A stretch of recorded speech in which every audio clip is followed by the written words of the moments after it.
Well, hello everybody again.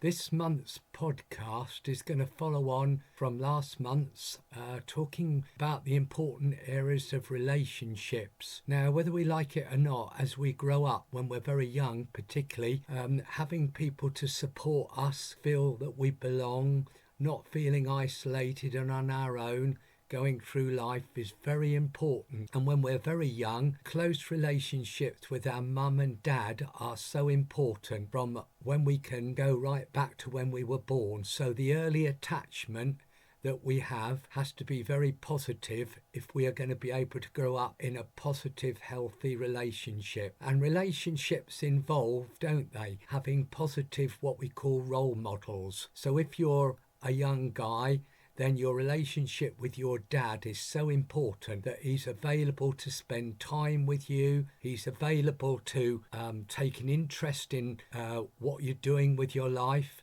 And sometimes you just want him to listen to you, not give you advice or tell you what to do, but just be there for you when you're feeling stressed and under pressure with homework or problems with friends or with relationships of members of the opposite sex, boy or girlfriend issues. So it is important that you have someone who you can trust, that's there for you and that takes an interest in all that you do, and also that that person doesn't expect too much from you and doesn't blame you for some of the problems that are happening to them. It's very easy, isn't it, to feel scapegoated if you're one of the eldest or the youngest in a family. When mum and dad are having a hard time, you feel you're in the middle of it all and it's not your fault, and you feel really guilty and you wonder whether you should take sides. Well, that's not the kind of place that you need to be. You need to be very sensitive and to self-care in that situation, and not allow yourself to be in that situation, to try and get out of it and to let them sort out their own differences.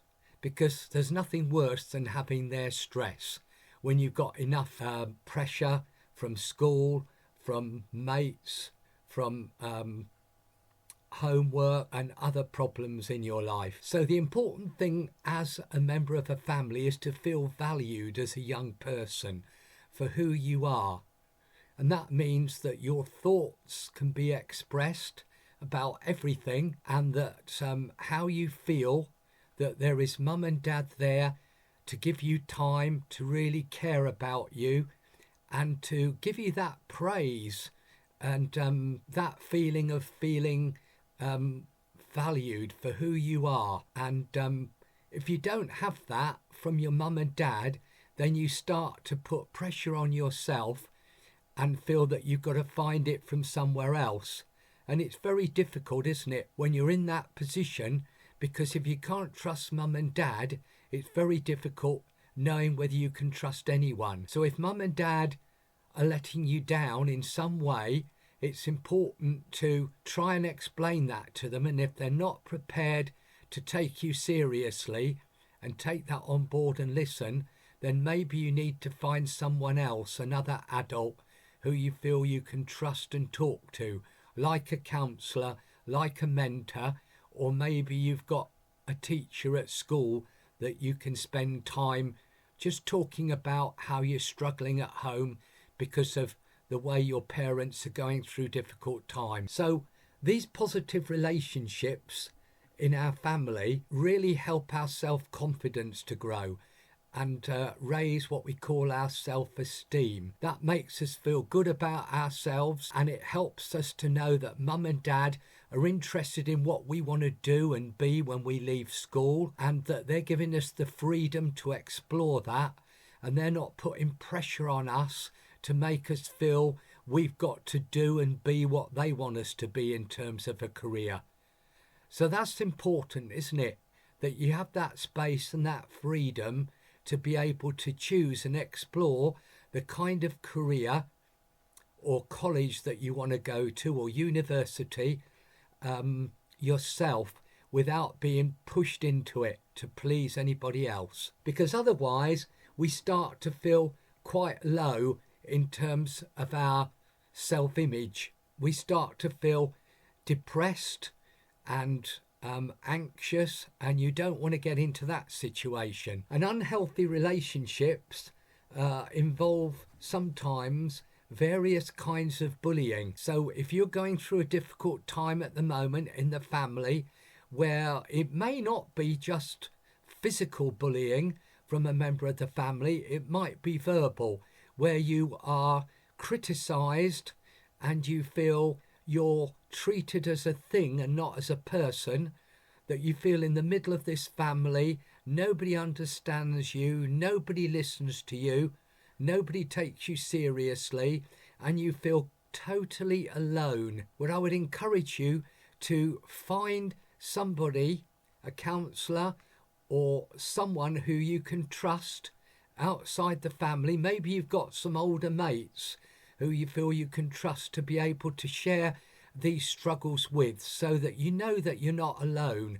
You're not the only person going through this, because at times when you're experiencing these struggles, it's very easy to think nobody else is going through what I'm going through, nobody understands me. And also, unhealthy relationships are often about controlling behaviour.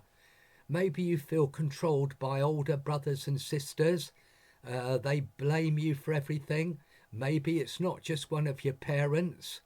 And you feel that you can't make up your own mind, that you have to do what they want because you're afraid of the consequences. You're afraid of what might happen if you haven't got the freedom to do what you want. So it's important, isn't it, to recognise that you're a human being, that you have needs and that you have feelings, and that you have to look after yourself. And then, of course, it's about respect. And if we don't respect ourselves, then other people won't respect us.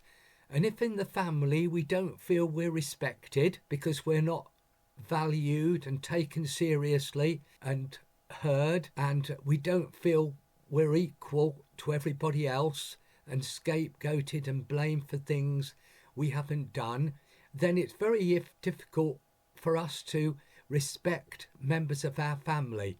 So learning to respect is very important. You don't have to agree with your parents, and your parents don't have to agree with you, but it's about learning to live together and to disagree without having to have an argument, and recognising that there might be something of value to what the other person's view is about. And if you feel you can't do that, then maybe it's time to seek some outside help. And then finally, the whole thing around intimacy. Perhaps there's some of you who feel mum and dad have never hugged me.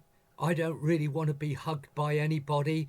I don't trust anyone. Maybe you feel that mum or dad used to hug you, but since they're divorced, or since your mum or your dad's now on their own with you, they've changed in the way that they behave towards other people, and that means they've changed in the way they behave towards you.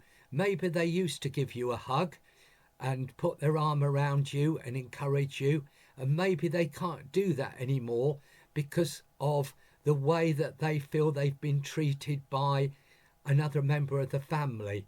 So the family breakup really does affect our intimacy. And then, of course, we find it difficult to show that intimacy to other people, and we end up keeping those feelings inside, and we start to question and judge ourselves, and we're not able to understand ourselves and to learn to be the kind of person that we are. And struggling with friendship are not just about being heard and taken seriously, but it's about having someone to really listen to us, as I've said. And we need to be able to listen to other people.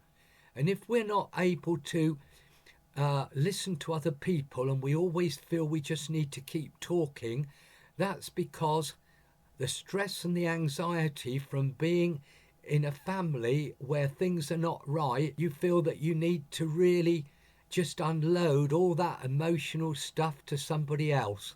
And sometimes this is difficult because we end up driving people away. if we never stop talking. We end up giving people the message that we've always got problems and they can't cope with us, not because they don't like us, but because they don't know what to say, they don't understand what we're going through, and we feel quite alone, and then we start feeling it's our fault. When what we need to do is to deal with some of that stress and some of that negative emotion in a positive way, as I said before a few weeks ago, by putting your energy into something positive in life. And maybe you need to find somebody, if you haven't got mum or dad or friends, who will just listen to you, not tell you what to do, give you advice, just listen to you. Maybe finding a mentor, and you can do this through Googling. There is mentoring organisations where really good, positive, trusting adults will be able to listen to you and be able to treat you as the human being you are. And we need to make sure that we set these personal boundaries in our lives. Maybe we're sharing too much of ourselves to our parents and we know they don't understand us. We feel they live in a kind of a different world to us.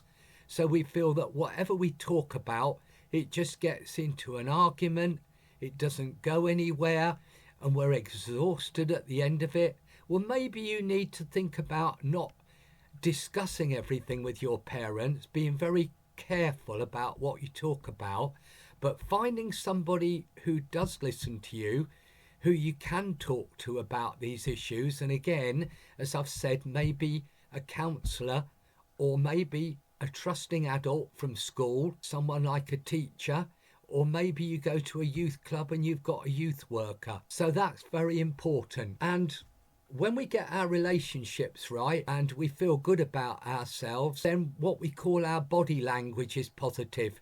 We give out to other people that we feel good about ourselves. We're positive about what we're doing in our life. We're positive about the world, and we're not always negative and moaning and blaming people. So that's a good outcome from really allowing ourselves to get our behaviour, attitudes and feelings sorted out. And having, as I said before, hobbies and interests to build good, positive relationships with people is very important, because you can get to know people by doing things with them, sometimes better than just sitting and talking to them and listening to each other. And then you'll find out from your relationship building with people who you want as a friend and who you don't want as a friend. And there are 3 things that might help you to work out whether you've got good, trusting friends or not. One is, do the people talk about you behind your back of what you've told them about, that you wanted them, you trusted them to keep it secret? Do they not keep their promises when they say they will? And do they basically leave you when they find somebody else new who's come on the scene? And then fourthly, there is another one. When you're going through a hard time, are they there to support you? So those 4 things are really important when we're trying to work out whether we've got some good friendships or not. And that is all about trusting people and building that trust. So peer pressure, which we all have when we're younger. I'd like to ask you the question, the peer group that you're in, what does it give you? What do the people you hang around with and chill out with give you? Do they make you feel good? Do they trust you? Do they value you as a person? Do they treat you equally to other people? Are they really interested in you? Not through what you do, but who you are as a person. Maybe asking them 3 things that they like about you, and that will help you to realise that you've got a good group of mates here, and then you could do the same to them. And then it's about, isn't it, where do I fit in? So that peer pressure, that peer group is important because it helps you to discover more about who you are as you're growing up and what you want to be. And also being part of a strong family that's safe and a positive group of friends makes you feel safe as a person, and you don't feel fearful and at risk and vulnerable. So then you can start feeling, when you look in the mirror, I feel really good about myself. I don't have to conform to other people. I don't have to do what other people say. I can be my own person. I can think for myself, and I can see the world as I want to see it and learn more about it as I want to learn about it in my own time. And also, finally, it's about not being isolated or lonely and thinking, what's the point? I don't feel I fit in anywhere. I'll just lock myself away, because that's a very dangerous place to be, isn't it? Being on your own, because then you start to feel negative and your feelings become very overwhelming, and you don't be in that place.